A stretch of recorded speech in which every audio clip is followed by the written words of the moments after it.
He chewed it and smoked as many as 20 Old Holborn roll-ups a day, enough to stain his teeth, and as the Neath rape victims recalled how the perpetrator smelled strongly of tobacco, it also made his clothes smell strongly of cigarette smoke. He had few friends. Kappen was a very deep individual, a loner, says Bethel. Lots of people knew of him, but no one really knew him. He'd go to pubs, 2 or 3 a night. He was always out. He'd even be on the darts teams, but he never really drank, 1 or 2 drinks a night. He never wanted to lose his self-control. At the age of 20, Joe Kappen met his future wife, Christine, who was 17 at the time, on the beachfront at Port Talbot. It was 1962 and no one had any money in those days, says Christine Powell. You'd go into a cafe, get a coffee for 6 pence, and hang out. It was September and cold. The first thing that attracted me to him was that he bought me a hot chocolate to warm my hands. It was the first kind thing anyone had ever done for me. The couple were married for 18 years before divorcing in 1980. Christine described that when they first met, Kappen was a catch. She remembers that the 6'1" Kappen had a dark, almost Italian complexion with slate blue eyes. He was a physically imposing figure, and long before it was ever fashionable, Kappen worked out with dumbbells. Unlike many of the young men of that era, he had wheels. Joe was my first boyfriend. I didn't know about sex, men, women, or anything. He was tender and affectionate. He was always obsessed with cars. There were always 5 cars and bits in the front garden. He was always doing them up. Christine became pregnant during the summer of 1963, and the couple married in February 1964. There would be no honeymoon. 10 days later, Joe got sent down for 3 years for breaking into houses to rob gas meters. Their daughter Deborah was born in the April, and it wasn't until August 1965 that Christine would see him again. It was during his release on day parole to attend his grandfather Joseph's funeral. At the wake, with a warder downstairs, Joe dragged Christine into an upstairs bedroom and had sex. It was then that she became pregnant with their second child, Paul. By the time he was released from prison, Kappen was a father of 2 children he had never met. But he soon settled into the role as head of his household. The couple moved to the Sandfields estate, and there the family lived what turned out to be an unhappy life together. Joe never bonded with the kids, only with Beverly, who came along in 1974, says Christine. We lived on the social. As a family, we did not have 2 pence to rub together. I could not rely on him for money as he was always in and out of jail. He did stupid things, she said. He'd see some lead, pinch it, and then get sacked. He did not have proper money. If he hobbled, he might give me 20 pounds, but that was it. He had a car, which was his luxury. Often he'd take money out of my purse. But soon their relationship would take a darker turn. I thought it was natural for men to hit women, Christine continues. I thought all men were violent. He used to rape me every 2 weeks. It was against my will. I never wanted it. Joe would say, come on, and then he would insist on his conjugal rights.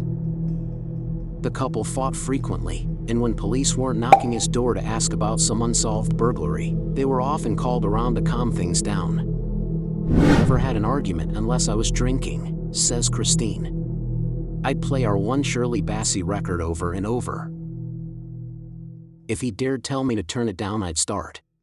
And then he'd hit out. But in the 1970s,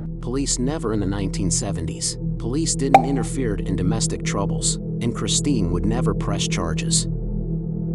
As per Rupert Heritage's profile, Kappen enjoyed hobbies that were solo interests: the rearing of canaries, tropical fish, and greyhounds. One of the greyhounds became a family pet. His son Paul recalled when he was younger that one day, as his father was exercising the dog on the local beach, he decided it was too old. Joe picked up a wire and strangled the dog in front of his terrified son. It wasn't the first time Paul had bore witness to his father's unpredictable manner and vicious temper. In another alarming incident, he forced Deborah and Paul, both then under the age of 10, to wander the streets searching for fig roll biscuits to replace the ones they had eaten. It was 11 o'clock at night and pouring down with rain. It was clear to investigators that Kappen ruled his family by terror, much as he had done with his victims in the short amount of time spent with them. Kappen's name had first been provided to the original murder team back in 1973. It was a retired Port Talbot detective, Elwyn Whedon, who had given Kappen's name to detectives. Kappen was a bouncer in nightclubs, says Whedon. He was a man of violent disposition, a Fagin-like character who sought out boys and girls to commit crimes on his behalf. I first met him at a youth club where he threw a boy down some stairs. There were no injuries, but you felt Kappen was capable of anything, and I knew he had an Austin 1100. Upon receiving Whedon's tip, detectives from the murder team visited Kappen on October 13, 1973, almost a month after the murders. But owing to an alibi, he was swiftly placed amongst those vetted and discounted. In his statement, Kappen claimed to have returned from Neath Fair at around 9:30 p.m. on the Saturday, and then spent the rest of the evening looking after my canaries until about 10:45 p.m., when myself and my wife went to bed. I got up the next morning at 10:30 a.m. During the interview, Christine, who was sitting on the sofa beside him, had concurred. I alibied him, but I always did whenever the police came knocking. You learn to do it without thinking. On such and such a night he was with me, officer. I couldn't see him doing that. I cannot imagine him doing that to a child. I never saw any signs of an unusual interest in young girls, she said. But unknown to his wife, Kappen regularly pursued teenage girls. Working as a bouncer, Kappen came into contact with young girls. It was his thrill to go with younger girls even when he was 43, says Reese. If he had a girl, he paraded her around for show, to show his mates. In bed it was always regular sex. No violence, nothing out of the ordinary. In his other work as a driver on local buses, Kappen would use his rest breaks on the village green at Llandarcy to try to chat up girls. He was a sexual predator, says Bethel. He always carried a weapon, a knife, and he had the ligature ready at Llandarcy. With him there's always predatory intent combined with arrogance. He was cocky, confident, not afraid to carry out crimes in his own backyard where the risk of being identified was always high. With his first killing, that of Sandra Newton, his arrogance was there for all to see when Kappen made little attempt to hide the body. Kappen began his assaults on women, all unknown to police at the time, in the early 1960s. Sometime in 1964, he attacked a 15-year-old schoolgirl as she was walking in the Sandfields estate. He followed closely behind, and as they entered a half-built house, he threw her to the ground and jumped on her. But when the girl screamed, he got up and ran away. There were further incidents involving young girls. In February 1973, a man resembling Kappen, driving in Austin, picked up two female hitchhikers near Neath. As they neared their drop-off point, the man continued driving and took them to an isolated road, with one girl was in the front and the other in the back seat. The attacker stopped the car and told them, "I know you want it." The girl in the front seat was grabbed by the man who started pawing her breasts. The girl in the back seat reached forward to intervene, but he swung back his fist and punched her in the face. By this time both girls were screaming and tried to escape, but found the car doors were locked from the inside. Luckily, the girl in the back had long nails and was able to grab the stub of the door lock and pull it up, opening the door, allowing her to pull open the front passenger door from the outside. Because of the screaming, the occupants of a nearby house were woken up and turned on their lights, and this is when the attacker fled. This attempted double rape was never reported to police because one of the girls thought she'd get in trouble with her father, a church warden. The attacker was almost certainly Kappen, and his next victim, Sandra Newton, would not be so fortunate. Towards the end of his life, Joe Kappen was suffering with lung cancer. After leaving Christine, he became involved with Sandra Wyatt, a local barmaid, and together they set up home on the nearby Baglawn housing estate.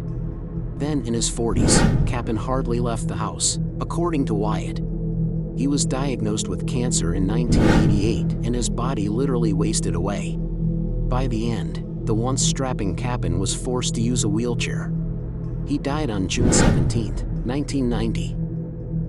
At the age of 49. He died never having been brought to justice for his crimes, but soon it was about to catch up with Joe Kappen.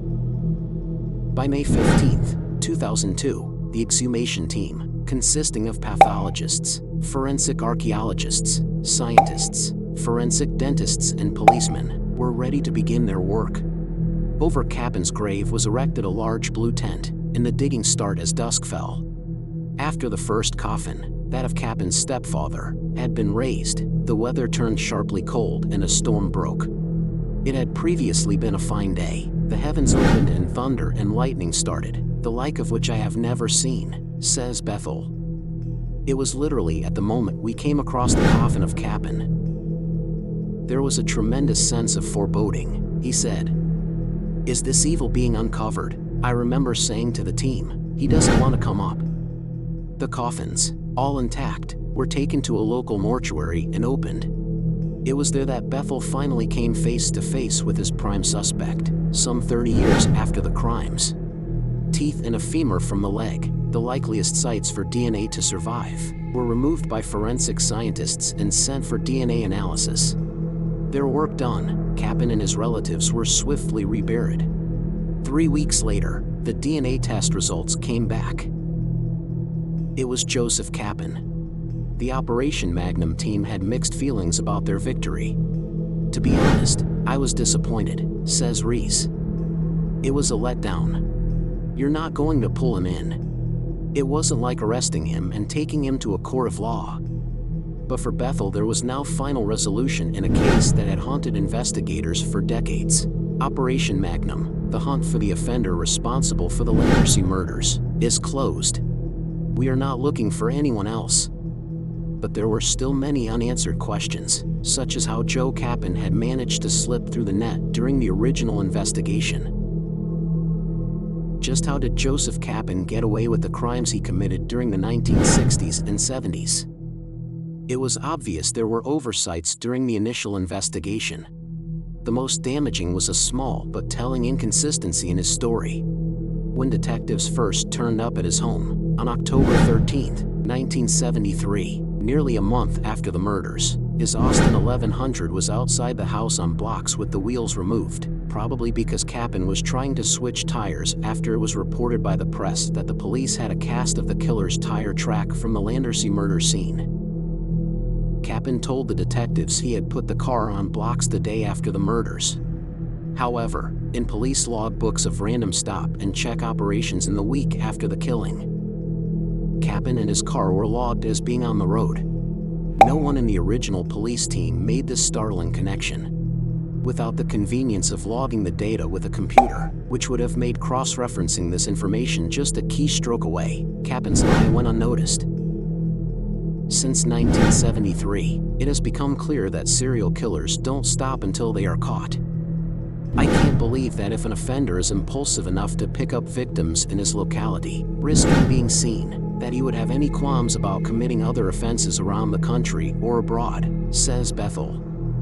There have to be other rapes or unsolved murders that could be attributed to him. Kappen's picture has been circulated to every police force in Britain, and every 6 weeks his DNA profile is run against any new cold cases. For the families of the murdered girls, the long wait for justice has been brought to an end. Their loved ones can finally rest in peace, despite their killer never being brought before a court for his punishment. You know there are evils out there, says Gene Hughes, but you never believe it will touch on you and yours.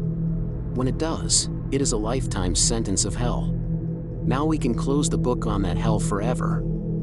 The decades-long hunt for the Saturday Night Strangler, which began inside the dance floor of a 1970s disco, ended when the perpetrator was disturbed from his grassy tomb and finally unmasked. Thanks for watching the Saturday Night Stalker 3-part series. Don't forget to hit the notification bell so you'll know when we post new videos. Click one of the videos below to continue watching.